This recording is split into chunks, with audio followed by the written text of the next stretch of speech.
안녕하세요. 여러분을 투자의 세계로 인도할 박곰이라고 합니다. 1, 2편을 통해 펀드가 무엇인지 알아봤다면 이번엔 직접 펀드를 해볼 차례겠죠. 그런데 이렇게 수많은 펀드 중에 도대체 무엇을 사야 하는 것일까요?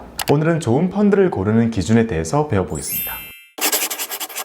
펀드는 다양한 주식과 채권의 묶음 상품이라고 말씀드렸습니다. 때문에 다행히도 우리는 펀드 속에 들어있는 수많은 주식과 채권들 하나하나에 대한 지식과 검증이 필요하지는 않습니다. 그보다 더 넓은 차원의 기준을 가지고 펀드 선택을 할 수 있으니까요. 펀드를 선택하는 첫 번째 방법은 국가를 선택하는 방법입니다. 미국 펀드, 중국 펀드, 일본 펀드, 코리아 펀드, 베트남 펀드 등등 특정 국가에 투자되는 펀드를 선택하는 방법입니다. 내가 좋아하는 국가 또는 성장할 것이라고 생각이 되는 국가의 시장 전체에 투자할 수 있습니다. 두 번째 방법은 산업을 선택하는 방법입니다. 미국, 중국, 일본 이런 국가의 구분과 상관없이 전기차, 반도체, 바이오, 인공지능 이렇게 특정 산업이 성장할 거라고 생각할 경우에 그 산업을 골라서 투자할 수 있습니다. 예를 들어 IT 산업에 투자하는 펀드를 선택했다면 미국의 구글과 애플, 중국의 알리바바와 텐센트, 한국의 삼성전자 이런 기업들이 다 함께 담기게 되겠죠. 세 번째 방법은 전략을 선택하는 방법입니다. 배당을 많이 주는 기업을 모아놓은 고배당주 펀드, 저평가된 기업을 발굴해서 담고 크길 기다리는 가치주 펀드, 이미 큰 기업 위주로 모아놓은 우량주 펀드, 주식시장에 상장하는 기업들에 투자하는 공모주 펀드 등 내가 원하는 전략을 선택할 수도 있습니다. 이렇게 내가 원하는 큰 그림을 그렸다면 그 속에는 다시 여러 개의 펀드들이 있을 건데요. 그 중에서 어떤 펀드가 더 좋은지 비교하는 방법을 알려드리겠습니다. 좋은 펀드를 고르는 기준 4가지를 알려드릴게요. 그건 바로 수익률, 설정액, 보수, 벤치마크를 따져보는 것입니다. 4가지 용어가 모두 낯설죠. 어려워하실 필요 없습니다. 수익률은 높을수록 좋고요. 설정액도 높을수록 좋고요. 보수는 낮을수록 좋고요.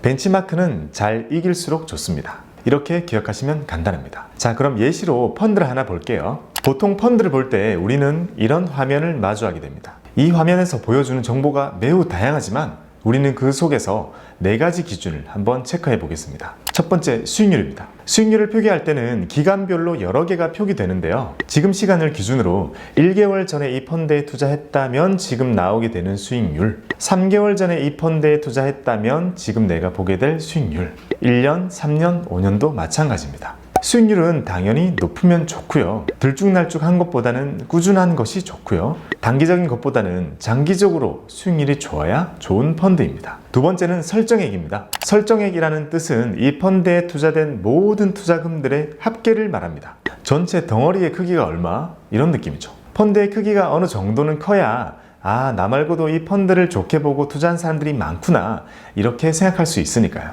그래서 큰 펀드가 주는 고유한 안정감이 있습니다. 너무 작으면 펀드로서의 의미가 퇴색되고 펀드 매니저가 운영을 하기가 어려워지거든요. 세 번째는 비용입니다. 펀드의 비용은 일회성으로 내는 수수료와 매년 내는 보수가 있습니다. 앞에서 배웠죠?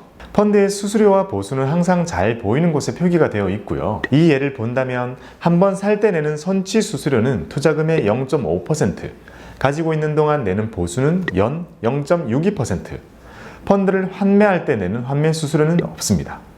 이런 보수와 수수료가 커 보이지는 않을 수 있지만 이 펀드를 1년, 2년, 3년 매우 장기간 투자할수록 누적되는 비용은 커질 수 있으니까요. 잘 고려하시는 것이 좋습니다. 투자 전략이 비슷한 펀드들 중에서 고민을 할 때는 이왕이면 보수가 낮은 펀드가 좋겠죠. 네 번째는 벤치마크입니다. 벤치마크는 이 펀드가 달성하고자 하는 목표치를 나타낸다고 보시면 됩니다.